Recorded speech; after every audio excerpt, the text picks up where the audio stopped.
Высилась роща под горою,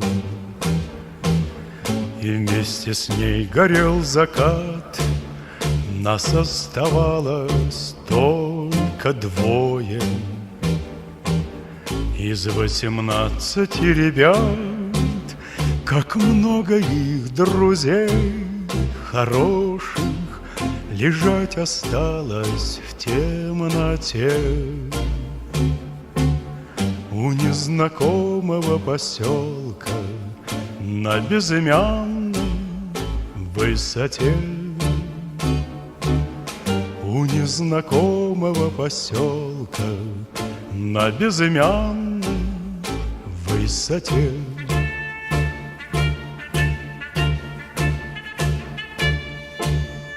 Ես շատ շնորհակալ եմ այն մարդկանց, ովքեր պաշտպանեցին մեր հայրենիքը, չթողեցին, որպեսզի թուրքերը գրավեն հայրենիքը, եւ հենց նրանց շնորհիվ ենք, որ մենք այսօր ազատ ապրում ենք։ 1945 թվականին նախկին Խորհրդային Միությունը հաղթանակ տարավ ֆաշիստական Գերմանիայի դեմ։ 1945 թվականի հաղթանակը նաև մեր հայերի հաղթանակն է։ Նրանցից շատերը տուն չվերադարձան, բայց ուղարկեցին հաղթանակի լուրը, իսկ շատերը հասան Բեռլին եւ բարեցին հայկական քոչարին։ Արցախյան ազատամարտում եւ մայիսյան փառապանց հաղթանակների առթիվ շնորհավորական ուղերձով է հանդես եկել Գեղարեք կրթամշակութային հասարակական կազմակերպությունը, որում մասնավորապես ասված է. հաղթանակները ձեռք են բերվել անձնազոհության, թշնամու ոտքը հայրենի հողում չտեսնելու ցանկության եւ միասնության շնորհիվ։ Մեզ համար մեծ պատիվ է ձեզանից յուրաքանչյուրի եւ ձեզանից յուրաքանչյուրի սխրանքի ժամանակակիցներ լինելը։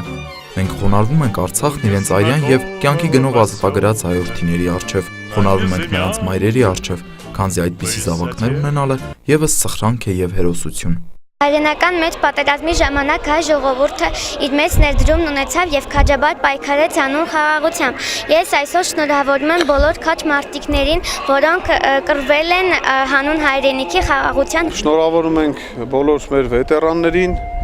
ինչպես նաեւ Շուշիի ազատագրման իրենց ներդրում ունեցած մեր պատերազմի մասնակիցներին, իրենց ընտանիքներին շնորհավորում ենք։ Իզուր չի հիշում ենք, գալիս ենք ու պետքա գանք։ Մեր թորներն էլ ընդհուպ միջև պետքա գան, մասնակցեն։ Մեր հայժողովուրդը համենայն դեպս դրանով է ապրում այսօր։ Փառք ու պատիվ մեր զինվորներին, նրանք շատ լավ կռվեցին, որովհետև նրանք շատ ուժեղ էին։ Նժդեկները քաջ գիտակցում են հայրենիքի համար սխրանքների գնացած հայրենիների անմահ գործը եւ նշում, որ իրենց համար մեծ պատիվ է հերոսների կերպարը դաստիարակության գործում որպես օրինակ ունենալը։